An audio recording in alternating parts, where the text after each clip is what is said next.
Africa के दिल में बसा एक देश सूडान। एक समय अफ्रीका का सबसे बड़ा देश और आज दुनिया के सबसे खतरनाक गृह युद्ध में उलझा हुआ इलाका। लेकिन सवाल ये है, आखिर सूडान बार बार गृह युद्ध में क्यों जलता रहा? कौन है इसके जिम्मेदार और ये सब शुरू कैसे हुआ? बात शुरू होती है 1899 से। सूडान पर ब्रिटिश और मिस्र का संयुक्त शासन था। उत्तर सूडान के इलाके में अरब मुस्लिम आबादी, जबकि दक्षिण में ईसाई और अफ्रीकी जनजातियां रहती थी। ब्रिटिश शासन ने उत्तर को विकसित किया, स्कूल, सड़कें, प्रशासन, लेकिन दक्षिण को पूरी तरह नजरअंदाज कर दिया। इससे धार्मिक, जातीय और आर्थिक असमानता की गहरी दीवार खड़ी हो गई। फिर साल आता है 1955। आजादी से ठीक पहले ही पहला उत्तर दक्षिण संघर्ष भड़क गया। 1956 में सूडान को आजादी मिली, लेकिन नई सरकार उत्तर सूडान के अरब मुस्लिम नेताओं के नियंत्रण में थी। दक्षिण के लोगों को सत्ता, भाषा और संसाधनों से दूर रखा गया। दक्षिण सूडान की अन्य न्याय नामक बगावत ने शस्त्र संघर्ष शुरू किया। ये पहला गृह युद्ध था जो 17 साल तक चला। आखिरकार 1972 में अदीस अबाबा एग्रीमेंट के जरिए शांति समझौता हुआ। दक्षिण को कुछ स्वायत्त अधिकार मिले, लेकिन तेल और सत्ता का मुद्दा वही का वही रहा। 1983 में राष्ट्रपति जाफर मिनेरी ने दक्षिण सूडान की स्वायत्तता खत्म कर दी और पूरे देश में इस्लामी शरीयत कानून लागू कर दिया। इसके फैसले से दक्षिण के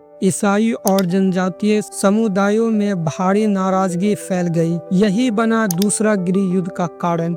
इस बार लड़ाई के मोर्चे पर आया Sudan people's liberation army SPLA, जिसका नेतृत्व कर रहे थे जॉन गरांग। दूसरी ओर सरकारी सेना सूडान आर्म्ड फोर्सेस ने दक्षिण पर हमला बोला। नतीजा, लगभग 20 लाख लोग मारे गए और करोड़ों विस्थापित हुए। कई जगहों पर अकाल, जातीय सफाया और बलात्कार जैसे अपराध दर्ज किए गए। 2005 में संयुक्त राष्ट्र और अंतर्राष्ट्रीय दबाव के बाद कॉम्प्रिहेंसिव पीस एग्रीमेंट CPA हुआ। इस समझौते के तहत दक्षिण सूडान को 6 साल के बाद जनमत संग्रह का अधिकार दिया गया। 9 जुलाई 2011 को 98.83% वोटरों ने आजादी के पक्ष में मतदान किया और बना नया देश साउथ सूडान। लेकिन उत्तर सूडान में हालात जल्द ही बिगड़ गए। 2003 में सूडान के दारफुर क्षेत्र में नई लड़ाई छिड़ी। यहाँ के गैर अरब अफ्रीकी समुदायों ने सरकार पर भेदभाव का आरोप लगाया। सरकार ने इसके जवाब में जंजावीद नामक अरब मिलिशिया को समर्थन दिया, जिसने गांवों को जलाया, हजारों नागरिकों की हत्या की और महिलाओं के साथ अत्याचार किए। अंतर्राष्ट्रीय जांच में इसे जेनोसाइड कहा गया। इसका जिम्मेदार ठहराया गया राष्ट्रपति उमर अल-बशीर को। 2009 में ICC मतलब इंटरनेशनल क्रिमिनल कोर्ट ने उन पर वॉर क्राइम्स और जेनोसाइड के आरोप लगाए। 2019 में जनता के विरोध प्रदर्शन ने उमर अल-बशीर की 30 साल पुरानी सरकार को उखाड़ फेंका। उसके बाद देश में एक अस्थायी सैन्य और नागरिक सरकार बनाई गई। लेकिन जल्द ही सेना के 2 बड़े धड़े आमने सामने आ गए। Sudanese armed force SAF general Abdel Fattah al Burhan के नेतृत्व में, रैपिड सपोर्ट फोर्स RSF